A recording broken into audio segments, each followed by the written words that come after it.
श्रीराम राम रामेति रमे रामे मनोरमे सहस्रनाम तत्तुल्यं रामनाम वरानने रामनाम वरानन ओं नम इति ब्रह्मोवाच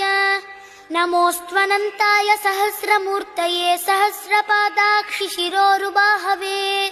सहस्रनाम्ने पुरुषाय शाश्वते सहस्रकोटियुगधारिणे नमः सहस्रकोटियुगधारिणे ओं नम इति संजय उवाच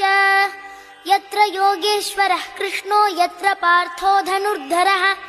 तत्र श्रीर्विजयो भूतिर्ध्रुवा नीतिर्मतिर्मम श्रीभगवानुवाच